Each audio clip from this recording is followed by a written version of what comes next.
Welcome everybody to Forza Horizon 4, and today we're taking a look at the 2019 Aston Martin DBS Superleggera. Now this was unveiled in June 2018 and is based on the DB11, but has enough significant changes to not only stand apart but also be its own true thing. And yeah, this is only the third time the DBS name has been used. The first time was between 1967 and 1972. And the second time was 2007 to 2012. So yeah, they really only use the DBS name to have their more exclusive cars, on show out and stand out from their more popular other vehicles. And yeah, the improvements are varied and wide in comparison to the DB11. So I'll only talk about the stuff that I feel is significant.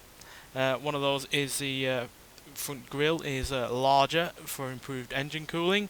It also has vents on the hood to also aid in engine cooling. Has side air extractors to also aid in terms of cooling the brakes. Has torque vectoring and a mechanical limited slip differential to help in terms of handling, performance and general track use. It also has a double diffuser at the rear, which produces 397 pounds of downforce, which is a hell of a lot, as well as quad pipe titanium exhausts.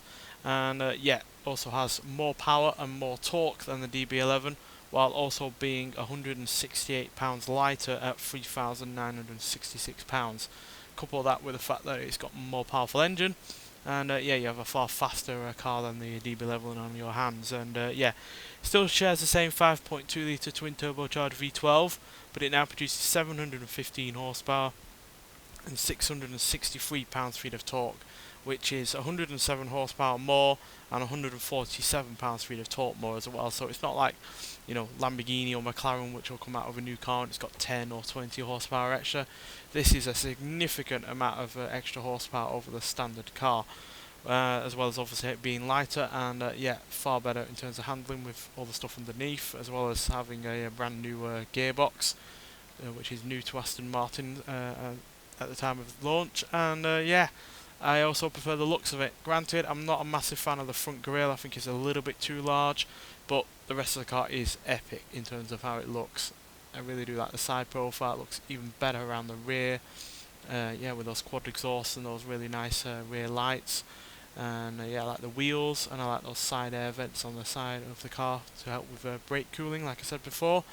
And yeah, just overall a really rather handsome vehicle. Unfortunately, it's pretty much the same interior as the DB11, which I never was really a fan of, as yeah, I think some of the interior looks like, with that whatever it is on the centre console there and in the door inserts, it just looks like something that's been smudged. Doesn't really look all that nice whatsoever, but it's still got a really rather nice steering wheel, which gives you a clear view of all your dials. And yeah, generally everything else is pretty nice, but yeah, not a fan of whatever that detailing is, quite frankly. Unfortunately, they've also tried to stick 2 rear seats in the back as well, which, when you consider this is supposed to be a lighter version of the DB11, seems really rather pointless, especially since the aren't a pair of seats that's going to be all that usable. It does have a decent sized boot, just like the DB11, so it's still a really practical car, even though it is lighter and a bit more sharper in terms of handling, and obviously far more powerful. Nonetheless, let's get out onto the open road and just see how much better this is over the DB11. So yeah, still rear wheel drive obviously, and has the same weight distribution as the DB11 at 51% front, 49% rear. But yeah, on the whole, it is a whole lot more sharper to drive. You can definitely feel the lack of weight on this over the DB11, and the fact it's got all that extra power means it's such a hoot to drive. And it still sounds glorious as well. It's nice to know that even though it has more power and more torque, which just probably inevitably means that the turbochargers have been turned up, nice to know that they've been able to keep the engine noise on the go, because a lot of cars that up their horsepower when they've got a turbocharged engine means the turbocharger overwhelms everything else. But with this, it hasn't, which is great, because the V12 engine in the DB11 was one of the best parts of that car. So now you've still got a really rather nice sounding V12 engine, but with more power and more torque, means you've got the best of both worlds, quite frankly. And yeah, handles really well as well.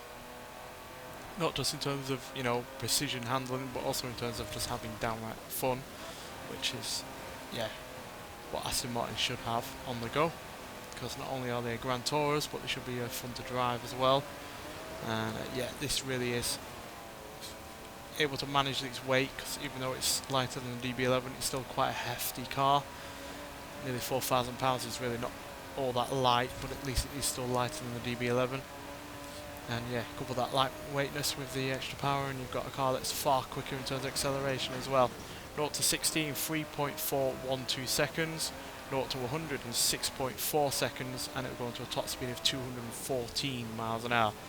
All of which is significantly better than the DB11. The DB11 can do 0 to 60 in 3.7 seconds, 0 to 100 in 7.915 seconds, so you're talking more than 1.5 seconds slower to 100, and can do 202 miles an hour at the top end. So yeah, this has everything going for it that you'd expect for a car that is supposed to be an improvement over the car it's based upon.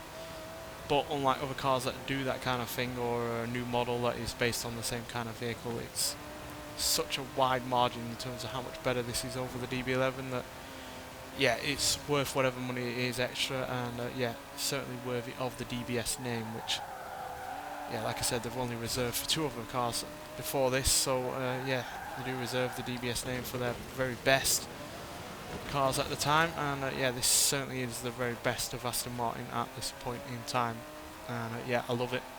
You can get this in the Forza Festival playlist, which started today as of release of this video, and only lasts a week. So yeah, if you want to get it, then you best hurry, because you have to get 50% of the playlist done, which isn't much, but obviously depends whether or not you want to do certain things over other areas, or if you've got things that you don't like doing. But trust me, it is worth doing anything to get this car, because it is absolutely magnificent. It's easily one of my favourite cars to be introduced via the festival playlist, and yeah, easily one of my favourite Aston Martins, because I have been somewhat critical of certain Aston Martins that are from, you know, post 2010, but this, outside of the slightly larger, slightly too excessive grille, is perfect. And yeah, to only be complaining about the grille pretty much sums up how great the rest of this car is, really. I have to niggle that one little bit. Nonetheless, thanks for watching, and I'll see you in the next one. Bye.